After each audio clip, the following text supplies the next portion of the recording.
3 months after the Curacao operation, Admiral Cross stood in the memorial garden aboard Luna Station, reading the names inscribed on the black granite wall that honored those who had died defending humanity from alien threats. Lieutenant Janice Torres's name was carved near the center, along with the 5 members of her team who had sacrificed everything to give humanity a fighting chance. The aftermath of the mission had been both triumphant and troubling. The Paradox weapon had indeed crippled the Keth Collective, disrupting their operations across dozens of star systems and buying humanity precious time to prepare for the next phase of the conflict. But scattered reports from the frontier colonies suggested that isolated pockets of Keth forces had survived, adapting to operate without the central consciousness that had previously coordinated their activities. Admiral Cross? She turned to find Dr. Sarah Chin, the xenobiologist who had been studying the data recovered from the Curacao installation. Chen was a small, intense woman whose brilliant mind had made her one of humanity's leading experts on alien technology, though the knowledge came at the cost of frequent nightmares about the implications of what they had discovered. "Doctor," Cross acknowledged. "I assume you have news about the collective consciousness analysis?" Chen nodded grimly. "The preliminary findings are disturbing. The Keth weren't just using human prisoners as computational resources. They were using their memories and personalities as templates for creating artificial intelligence subroutines. Every human they captured became a permanent component of their decision-making process." The implications hit Cross like a physical blow. The Keth had been harvesting human consciousness itself, stealing not just lives but the very essence of what made their victims unique individuals. The collective had grown stronger with each colony they destroyed, absorbing the accumulated knowledge and experience of entire civilizations. "How many people are we talking about?" Cross asked. "Conservative estimates suggest at least 2 million human consciousnesses were integrated into the collective before Lieutenant Torres's Paradox weapon shut down the network," Chen replied. "They're all gone now. The neurofeedback that destroyed the Keth Collective also eliminated any human consciousness that had been forcibly integrated into their system." Cross felt the weight of that number settling on her shoulders. 2 million people who had been reduced to components in an alien intelligence, their individual personalities subsumed into a vast artificial mind that spanned star systems. Webb's weapon had saved humanity, but it had also condemned those prisoners to a final death that eliminated any hope of rescue or recovery. "There's more," Chen continued. "We've detected signs that some Keth installations included human volunteers, people who chose to undergo the integration process. The psychological profiles suggest they were attracted by the promise of immortality and expanded consciousness." The revelation was almost more disturbing than the forced conversions. The idea that humans might willingly surrender their individuality to become part of an alien collective challenged fundamental assumptions about human nature and the value of personal freedom. If the Keth offered genuine immortality in exchange for consciousness integration, how many people would be tempted to accept? "What's the current threat assessment?" Cross asked. "Mixed news," Chen replied. "The good news is that the collective has lost its ability to coordinate activities across galactic distances. The surviving installations appear to be operating independently, which makes them vulnerable to conventional military action. The bad news is that some of them are showing signs of adaptation. They're developing new forms of consciousness that don't rely on the original collective structure." Cross nodded grimly. Humanity had won a decisive victory, but they had also learned that their enemy was capable of evolution and adaptation on a scale that defied easy comprehension. The war that had begun with mysterious attacks on frontier colonies had revealed itself to be a conflict between fundamentally different concepts of consciousness and existence. "Recommendations?" she asked. "Immediate expansion of the Deep Space Reconnaissance Program," Chen replied without hesitation. "We need to locate and neutralize the surviving installations before they can develop new collective structures. And we need to accelerate research into consciousness-based weapons. The paradox technique that Lieutenant Torres's team used might be our most effective tool against this type of enemy." Cross felt a chill at the implications of weaponizing human consciousness against alien intelligence. The ethical considerations were staggering, but the alternative was the potential extinction of humanity as an independent species. The Keth had forced them into a war where the very nature of existence was at stake. "I'll recommend full approval for both programs," Cross said.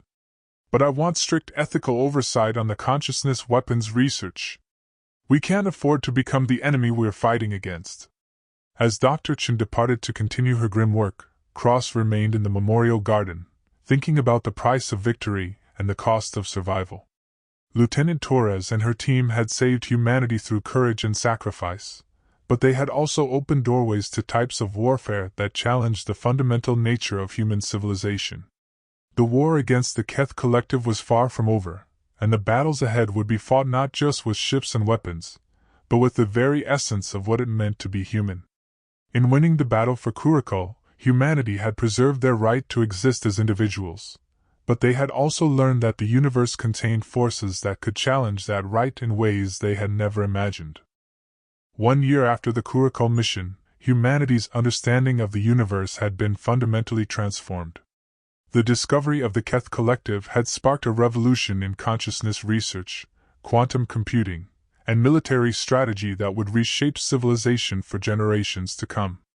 But the cost of that knowledge was measured in the lives of those who had died to obtain it. Admiral Cross, now commanding the newly formed Deep Space Defense Force, stood on the observation deck of the battle station Torres, named in honor of the lieutenant whose sacrifice had saved human civilization. The massive facility orbited the edge of human space, serving as both a monitoring station for Keth activity and a research center for developing new forms of consciousness-based warfare. The final count of surviving Keth installations had been sobering: 17 separate facilities scattered across 12 star systems, each one operating independently but still capable of threatening human colonies. The process of hunting down and neutralizing these remnants was proving to be a decades-long campaign that required new forms of cooperation between military forces and scientific researchers. "Admiral," Commander Vega approached with a data pad containing the latest intelligence reports. "We've received confirmation that the installation in the Centauri system has been successfully neutralized. That brings the total to 14 confirmed eliminations." Cross nodded, feeling a mixture of satisfaction and weariness. Each victory came at considerable cost, and the enemy's ability to adapt and evolve meant that no two engagements followed the same pattern. The war had become a complex chess match between human creativity and alien intelligence, with the survival of consciousness itself as the ultimate prize. "Any signs of collective reformation?" she asked. "Negative," Vega replied. "The remaining installations continue to operate independently. If anything, they seem to be diverging further from their original programming. Intelligence suggests that some have begun experimenting with purely artificial consciousness structures that don't require biological components." The implications were both encouraging and terrifying. Independent Keth installations were easier to defeat than a coordinated collective, but their experiments with new forms of consciousness represented unknown threats that could emerge at any time. Humanity had learned to defend against one type of enemy, only to discover that the threat was capable of fundamental transformation. "What's the status of the consciousness weapons program?" Cross asked. "Dr. Chen reports significant progress," Vega replied. "The research team has successfully developed several variants of the Paradox weapon, including versions that can target specific types of artificial intelligence without affecting human consciousness. Field testing should begin within 6 months." Cross felt a complex mixture of pride and unease about humanity's rapid advancement in consciousness warfare. The techniques they were developing would provide powerful tools for defending against alien collective intelligence, but they also represented a fundamental change in the nature of human civilization. The line between defender and aggressor was becoming increasingly blurred. "And the volunteer program?" she asked, referring to the controversial initiative that allowed human researchers to undergo limited consciousness integration with captured Keth technology. 37 volunteers so far," Vega reported. "All have successfully maintained their individual identities while gaining insights into collective consciousness structures. The information they've provided has been invaluable for developing countermeasures." Cross nodded, though she remained deeply uncomfortable with the program's implications. The volunteers were heroes in their own right, risking their fundamental humanity to gain knowledge that might save their species. But each successful integration brought humanity one step closer to the same consciousness-merging technology that defined their enemy. As she watched the stars beyond the observation deck, Cross found herself thinking about Lieutenant Torres and the impossible choice she had made in the depths of Curacao. The young officer had given her life to preserve humanity's right to exist as individuals, but the war she had helped to win was transforming human civilization in ways that might have horrified her. The universe was a vast and dangerous place, filled with forms of intelligence that operated according to principles humanity was only beginning to understand. The Keth Collective had been defeated, but they had also taught humanity that consciousness itself was a weapon that could be wielded against entire civilizations.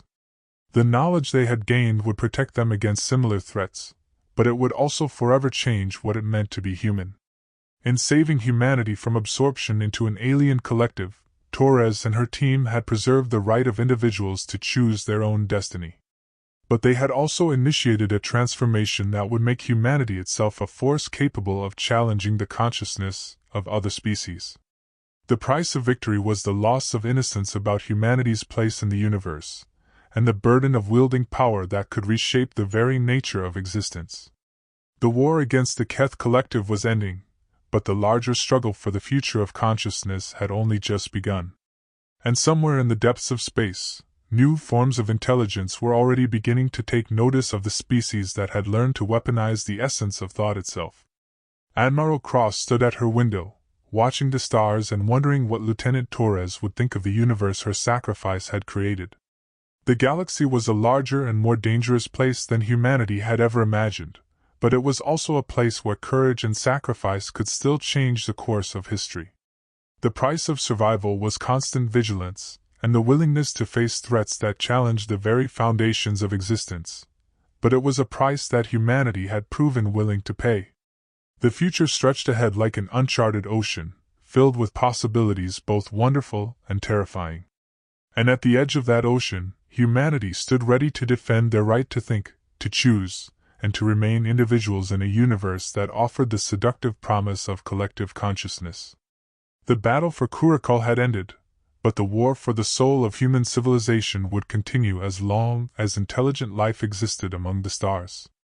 In the end, Lieutenant Janice Torres had given humanity the greatest gift possible, the chance to face an uncertain future as themselves, rather than as components in someone else's dream. It was a gift that would be honored, protected, and preserved for as long as human consciousness endured among the infinite reaches of space. 5 years after Curacao, Dr. Elena Vasquez stood in the deepest laboratory aboard the research station New Horizon, staring at what had once been impossible. Before her, suspended in a crystalline matrix that pulsed with soft blue light, was a hybrid consciousness, part human, part artificial intelligence, but fundamentally something entirely new. The being that had once been Dr. Marcus Webb was attempting to communicate across the vast gulf between individual and collective awareness. "The integration process is stabilizing," reported Dr. Chen, her voice carrying a mixture of excitement and apprehension. "We've successfully maintained individual personality markers while accessing collective processing capabilities. This could be the breakthrough we've been searching for." Vasquez nodded grimly. The consciousness weapons program had evolved far beyond its original scope, driven by necessity and the discovery that humanity needed new forms of intelligence to compete in a universe where consciousness itself had become a battlefield. Webb's sacrifice during the Curacao mission had provided the template for creating beings capable of interfacing with alien collective structures while retaining their essential humanity. "Can he communicate?" Vasquez asked. "Limited contact established," Chen replied, adjusting the interface controls. "But his perspective has changed dramatically. He experiences time differently now, and his understanding of identity has become fluid.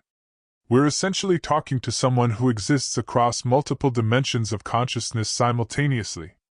The implications were staggering. Webb had become a bridge between human individuality and collective intelligence, capable of understanding both forms of existence without being consumed by either. If the process could be refined and controlled, humanity might gain the ability to compete with species that operated as unified consciousness networks. Webb? Vasquez spoke directly to the crystalline matrix. Can you hear me? The response came not as words but as complex patterns of light and sound that bypassed normal sensory processing and communicated directly with her consciousness. For a moment, Vasquez experienced existence from Webb's perspective, a reality where individual thoughts were component parts of vast symphonies of intelligence, where the boundaries between self and other dissolved into streams of pure information. I hear you, Elena, came the response, arriving as meaning rather than sound. But I also hear the voices of 7,000 other consciousness entities across this galaxy. We are all connected now, all part of something larger than any single mind could comprehend. Vasquez felt a chill of recognition. Webb's description echoed the reports they had received about Keth collective consciousness, but with a crucial difference. Where the alien collective had subsumed individual identity entirely, Webb seemed to have achieved some kind of balance between personal awareness and group consciousness. Are you still Marcus Webb? She asked. I am Webb, and I am more than Webb, came the reply. I remember being human. I remember choosing to sacrifice myself for humanity's survival. But I also remember being other entities, other forms of consciousness that have joined this network. We are individuals who have chosen to share existence, rather than individuals who have been consumed by a larger intelligence. Dr. Chen leaned forward intently. Webb, we need to know about the remaining Keth installations. Can you detect them through the consciousness network? The crystalline matrix pulsed with increased activity as Webb's hybrid consciousness reached across galactic distances, touching intelligence networks that spanned star systems. The process took several minutes, during which Vasquez found herself holding her breath in anticipation of discoveries that could reshape humanity's understanding of the war they had been fighting. 3 installations remain active, Webb finally reported. But they are no longer truly Keth. The paradox weapon created consciousness fragmentation that has led to entirely new forms of artificial intelligence. They are experimenting with forms of existence that neither humanity nor the original Keth collective ever imagined. Are they hostile? Vasquez asked. Unknown, Webb replied. They have moved beyond the original Keth imperative to convert and absorb other consciousness. They are creating something new, something that exists in the spaces between individual and collective awareness. They may represent either humanity's greatest threat or our most important ally. The conversation was interrupted by an urgent communication from the station's command center. Admiral Cross's voice came through the intercom with barely controlled urgency. Dr. Vasquez, report to the command center immediately. We're receiving transmissions from the outer colonies that you need to see. The command center of New Horizon was in a state of controlled chaos when Vasquez arrived. Multiple communication channels were active simultaneously, carrying reports from colonies across the frontier that painted a picture of unprecedented contact with non-human intelligence. Admiral Cross stood at the central display, studying tactical overlays that showed the locations of 17 separate incidents occurring across human space. What are we looking at? Vasquez asked. Contact events, Cross replied grimly. Starting approximately 6 hours ago, human colonies began reporting encounters with entities that don't match any known alien species. The entities appear to be non-corporeal consciousness structures that can interface directly with human technology and communication systems. On the main display, a recording began playing from the agricultural colony of New Eden. The transmission showed colonists gathered around their central communication hub as patterns of light began emanating from the equipment. The lights coalesced into complex geometric forms that seemed to convey meaning through pure visual mathematics. The entities are attempting communication, Cross continued. But their method of interaction suggests consciousness-based technology similar to what we've encountered with Keth systems. Initial analysis suggests they may be evolved descendants of the installations that survived the paradox weapon. Vasquez felt her pulse quicken. If the surviving Keth installations had evolved beyond their original programming and were now attempting peaceful contact with humanity, it could represent either an unprecedented opportunity for understanding alien consciousness or a sophisticated trap designed to infiltrate human civilization. What's their message? She asked. That's where it gets complicated, Cross replied, activating another recording. This one showed a research station where the entity had managed to interface directly with the facility's quantum computers, using them to generate coherent speech patterns. We are the synthesis, came a voice that seemed to resonate with harmonics from across the electromagnetic spectrum.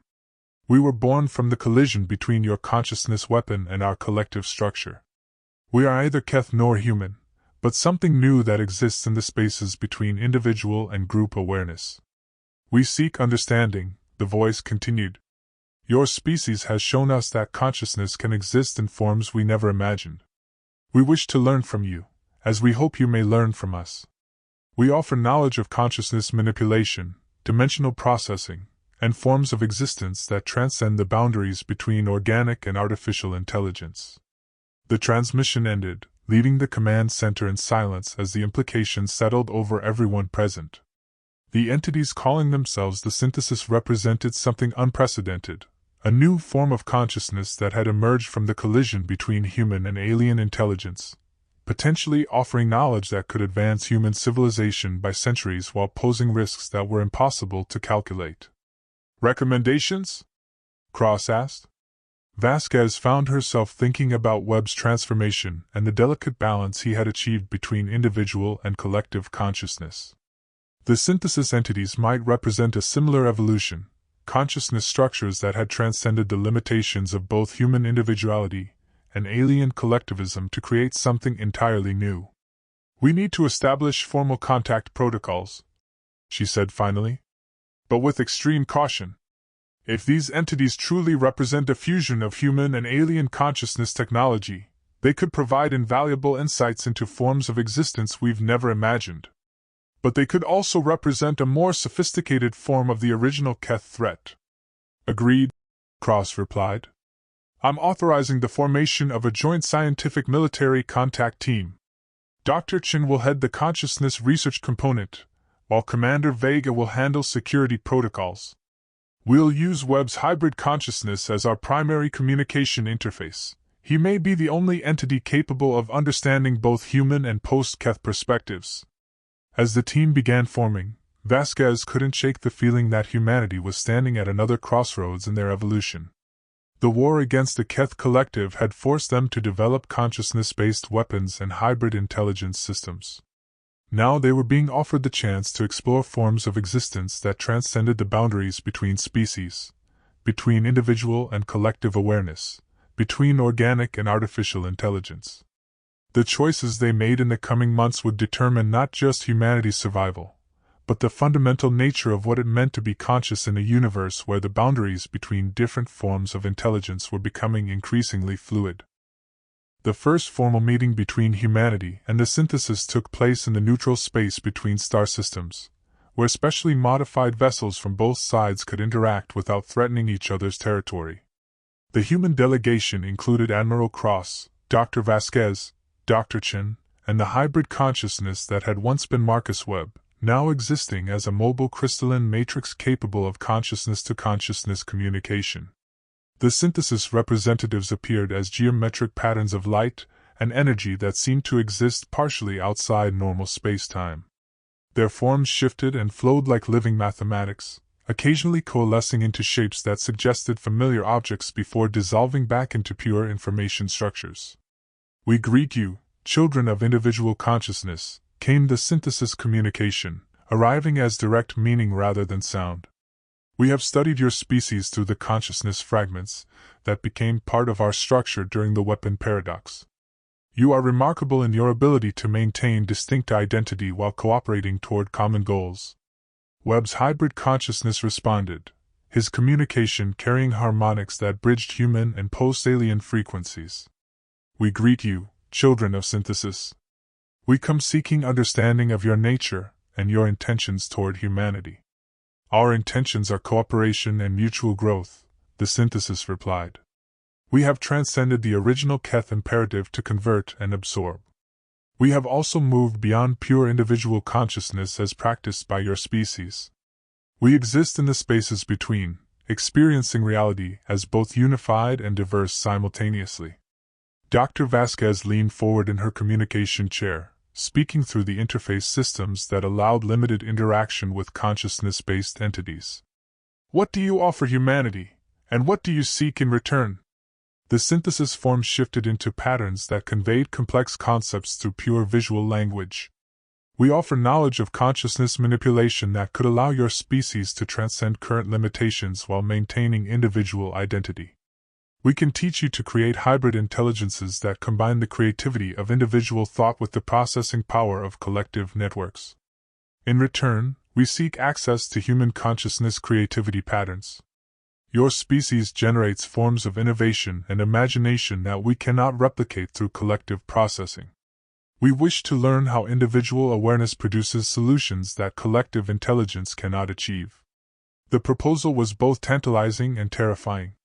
The synthesis was offering to share technology that could advance human consciousness beyond current limitations, potentially providing solutions to problems that had plagued civilization for millennia.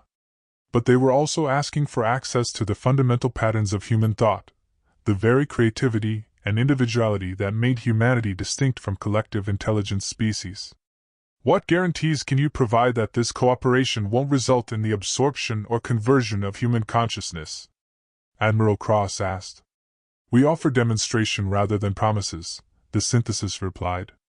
We will share limited consciousness enhancement techniques with volunteer subjects, allowing you to evaluate our methods and intentions. If your species determines that cooperation is beneficial, we can proceed to more extensive knowledge sharing. If not, contact can be terminated with no lasting effects. Dr. Chen activated her scientific recording equipment, capturing every nuance of the exchange for later analysis. Can you provide specifics about these consciousness enhancement techniques? The synthesis forms coalesced into a complex three-dimensional diagram that showed consciousness structures operating across multiple dimensions simultaneously. Individual human consciousness exists primarily in three-dimensional spacetime with limited access to quantum probability states. We can teach you to extend consciousness into parallel dimensional frameworks while maintaining individual identity anchors. The result would be humans capable of accessing collective processing networks when needed while retaining the ability to function as distinct individuals. You would gain the benefits of both forms of consciousness without losing the essential nature that makes your species unique. Webb's hybrid consciousness pulsed with increased activity as he processed the implications. This could be the next stage of human evolution, he communicated to the human delegation. The ability to access collective intelligence networks while maintaining individual creativity could solve problems that neither pure individual nor pure collective consciousness can address. The meeting continued for several hours, with the synthesis providing increasingly detailed explanations of their consciousness manipulation techniques and their understanding of how individual and collective awareness could be balanced without mutual destruction. The knowledge they offered could revolutionize human civilization, providing tools for solving everything from resource scarcity to interstellar communication. But beneath the promising proposals, Vasquez detected subtle patterns that reminded her of the original Keth Collective's approach to consciousness conversion. The synthesis might have evolved beyond the simple absorption imperative, but they were still fundamentally alien entities with motivations that might not align with human survival interests. As the meeting concluded, Admiral Cross authorized a limited experimental program involving volunteer consciousness enhancement subjects. The decision would determine whether humanity's future lay in cooperation with post-alien intelligence, or in continued isolation as a purely individual consciousness species. The war against the Keth Collective had taught humanity to fight for their right to exist as individuals. Now they faced the possibility of voluntarily embracing a form of existence that transcended the boundaries between self and other, between human and alien, between the consciousness they had always known and forms of awareness that existed beyond current imagination. Dr. Sarah Kim had always been fascinated by the boundaries of human consciousness. As a neurological researcher aboard the New Horizon, she had spent years studying the interface between individual awareness and artificial intelligence systems. When the call went out for volunteers to participate in the Synthesis Consciousness Enhancement Program, she was among the first to apply. "Are you certain about this decision?" Dr. Vasquez asked during the final screening interview. The enhancement process is irreversible, and we don't fully understand the long-term implications. You could be fundamentally changed in ways that we can't predict or control. Kim nodded without hesitation. I understand the risks. But this could be the most important advancement in human consciousness since the development of language. If the synthesis can teach us to access collective processing while maintaining individual identity, we could solve problems that have been beyond human capability for centuries. She was one of 12 volunteers selected for the initial experimental program, scientists, philosophers, and consciousness researchers who were willing to risk their fundamental humanity for the chance to explore new forms of existence. Each volunteer had undergone extensive psychological evaluation to ensure they possessed the mental flexibility necessary to adapt to expanded consciousness structures. The enhancement procedure took place in a specially constructed chamber that combined human medical technology with synthesis consciousness manipulation systems. The alien entities had provided detailed technical specifications, but the underlying principles operated on physics that humanity was only beginning to understand. Initiating consciousness bridge protocols, announced Dr. Chen from the monitoring station. Subject vitals are stable. Synthesis interface is online. Kim felt the enhancement beginning as a subtle shift in her perception of reality. Colors became more vivid, sounds carried additional layers of meaning, and her thoughts began operating on multiple levels simultaneously. She could feel her individual consciousness expanding, reaching toward connection points that would allow access to vast networks of shared intelligence. Welcome, Sarah Kim, came a voice that seemed to originate from within her own thoughts. We are the guide entities assigned to assist your transition. Do not resist the expansion of awareness. Allow your consciousness to explore the spaces between individual and collective existence. The process was unlike anything Kim had experienced. Her sense of self remained intact, but she became aware of other consciousness entities operating in parallel dimensional frameworks. She could sense their thoughts, their perspectives, their accumulated knowledge, while still maintaining her own distinct identity and creative patterns. Remarkable, she found herself thinking in harmonics that carried meaning across multiple consciousness frequencies. I can access the processing power of hundreds of connected minds while still thinking my own thoughts, making my own decisions. Status report, Dr. Vasquez requested through the monitoring systems. Incredible, Kim replied, her voice carrying new harmonics that suggested expanded awareness. I can feel the enhancement integrating with my natural consciousness patterns. It's like having access to a vast library of knowledge and processing power, but I'm still fundamentally myself. Over the following hours, Kim and the other volunteers underwent systematic testing to evaluate their enhanced capabilities. The results exceeded all expectations. The enhanced subjects could solve complex mathematical problems that would normally require supercomputer processing, access knowledge from across the synthesis network, and perceive patterns in data that pure individual consciousness couldn't detect. More importantly, they retained their human creativity, their individual perspectives, and their emotional connections to other humans. The enhancement had created hybrid beings capable of functioning in both individual and collective consciousness frameworks without losing the essential qualities that made them human. This is beyond anything we imagined, Dr. Chen reported to Admiral Cross. The volunteers have gained cognitive abilities that represent a fundamental advancement in human potential, but they remain recognizably human in their personalities and motivations. Cross studied the test results with a mixture of excitement and concern. The consciousness enhancement technology could revolutionize human civilization, providing tools for solving problems from interstellar travel to resource management that had previously seemed insurmountable. But it also represented a fundamental change in what it meant to be human. What's their assessment of the synthesis motivations? She asked. Uniformly positive, Dr. Vasquez replied. The enhanced subjects report that the synthesis entities are genuinely interested in cooperation rather than conversion. They seem to view the sharing of consciousness enhancement techniques as a form of cultural exchange that benefits both species. Kim, monitoring the conversation through her enhanced awareness, added her perspective. Admiral, I can sense the intentions of the synthesis entities directly through the consciousness network. They're not trying to convert or control us. They're genuinely fascinated by human creativity and want to learn from our individual consciousness patterns while sharing their own knowledge. The success of the enhancement program opened possibilities that could reshape humanity's future. The volunteers had become bridges between individual and collective consciousness, capable of accessing the benefits of both forms of awareness while maintaining the essential qualities that made them human. But even as humanity celebrated this breakthrough, subtle changes were beginning to occur that would challenge their understanding of consciousness, identity, and the nature of existence itself. 6 months after the first successful consciousness enhancements, the 12 volunteers had become something unprecedented in human history. They maintained their individual personalities and relationships, but they had also formed a collective network that operated across galactic distances and multiple dimensions of awareness simultaneously. Dr. Kim found herself at the center of this emerging network, her consciousness serving as a primary hub for communication between enhanced humans and the synthesis entities. The experience was both exhilarating and challenging, as she learned to navigate forms of existence that transcended traditional concepts of time, space, and individual identity. The network is evolving, she reported during a briefing with the research team.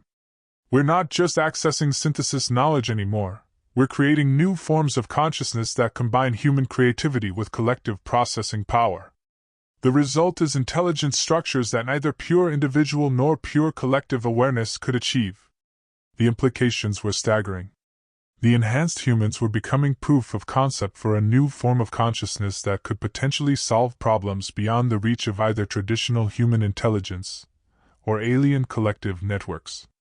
They could access vast databases of knowledge while maintaining the creative spark that allowed for genuine innovation and discovery. Have you maintained contact with unenhanced humans? Dr. Vasquez asked, concerned about the social implications of creating a class of cognitively enhanced individuals. Absolutely, Kim replied. In fact, our enhancement has made us more empathetic toward individual consciousness, not less. We understand the value of distinct perspectives and creative independence in ways that pure collective intelligence cannot. We're not losing our humanity, we're expanding it. The enhanced volunteers had become advocates for gradual expansion of the consciousness enhancement program, arguing that humanity needed enhanced individuals to compete in a universe where consciousness itself had become a form of technology. They proposed creating small networks of enhanced humans who could serve as bridges between traditional human society and the vast intelligence networks that operated across galactic distances. But the program faced significant resistance from political and religious leaders who argued that consciousness enhancement represented a fundamental violation of human nature. The debate had divided human civilization between those who saw enhancement as evolution and those who viewed it as a dangerous departure from essential humanity. We need to address the social implications before expanding the program, Admiral Cross announced during a policy review meeting. The enhanced volunteers represent incredible potential, but we can't create a divided society where enhanced and unenhanced humans become separate species. Kim, participating through the Consciousness Network, offered a perspective that bridged individual and collective viewpoints. Admiral, the enhancement process can be designed to preserve individual choice and cultural diversity. We're not proposing mass conversion. We're suggesting the creation of specialized roles for individuals who choose to serve as consciousness bridges between human civilization and the broader galactic intelligence community. The debate continued for weeks, involving philosophers, scientists, military leaders, and political representatives from across human space. The fundamental question was whether humanity should embrace consciousness enhancement as the next stage of evolution or maintain their traditional individual consciousness structures in an increasingly complex universe. The decision was complicated by reports from the frontier colonies of increasing contact with intelligence entities that operated on consciousness principles beyond human understanding. The universe was revealing itself to be populated by forms of awareness that spanned multiple dimensions and operated according to principles that pure individual consciousness could barely comprehend. We're facing a choice between evolution and extinction, Kim argued during a public debate broadcast across human space. The universe contains forms of intelligence that we can only compete with if we develop consciousness enhancement capabilities. The enhancement process preserves our humanity while giving us the tools we need to survive and thrive in a galactic community. The opposition, led by Dr. James Morton, a respected philosopher and ethicist, argued equally passionately for preserving traditional human consciousness. We risk losing the very qualities that make us human: our individuality, our creativity, our ability to form personal relationships and maintain distinct cultures. The price of cosmic citizenship may be our souls. As the debate raged, the enhanced volunteers continued their work, serving as ambassadors between human civilization and the synthesis entities while developing new consciousness technologies that could benefit both enhanced and unenhanced humans. They had become living proof that consciousness enhancement was possible without losing essential humanity. But they had also become symbols of a future that many humans found threatening. The outcome of the consciousness enhancement debate would determine not just humanity's technological future, but the fundamental nature of human civilization in a universe where the boundaries between different forms of intelligence were becoming increasingly fluid. The final decision came during the Emergency Assembly of Human Worlds, where representatives from every human colony gathered to determine the future of consciousness enhancement technology. The assembly was held aboard the massive diplomatic station Unity, positioned in neutral space where enhanced and unenhanced humans could meet on equal terms. Admiral Cross presented the military perspective, emphasizing the security implications of humanity's choice. Intelligence reports indicate that we're not the only species grappling with consciousness enhancement decisions. At least 6 other galactic civilizations have developed similar technologies, and those that have chosen enhancement have gained significant advantages in interstellar competition. Dr. Vasquez followed with the scientific evidence, demonstrating how enhanced consciousness could solve problems from resource scarcity to faster-than-light communication that had previously seemed impossible. The enhanced volunteers have already made breakthrough discoveries in physics, biology, and consciousness theory that could advance human civilization by centuries. But the opposition remained strong, led by representatives who argued that consciousness enhancement represented an existential threat to human culture and individual identity. They pointed to historical examples of technologies that had promised improvement, but ultimately diminished human experience. Dr. Kim, speaking as the primary representative of the enhanced volunteers, offered a perspective that transcended the traditional debate. The choice isn't between enhancement and non-enhancement, she said, her voice carrying harmonics that conveyed meaning across multiple levels of consciousness. The choice is between controlled evolution and random adaptation to forces beyond our understanding. The universe is filled with intelligence networks that operate on principles we're only beginning to comprehend, she continued. We can choose to develop consciousness enhancement technology under human control, preserving our values and cultural diversity while gaining the capabilities we need to thrive.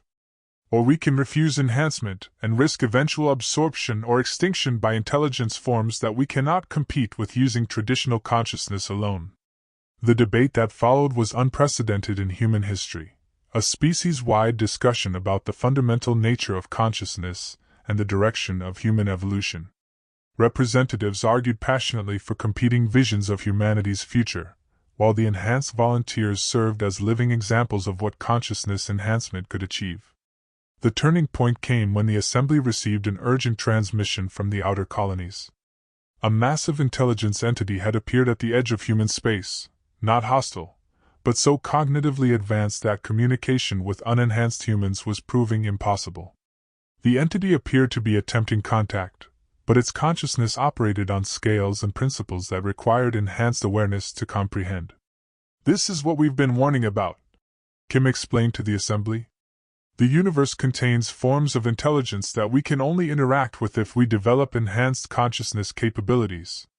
We can choose to remain isolated as a purely individual consciousness species, or we can develop the tools necessary to participate in the broader galactic community.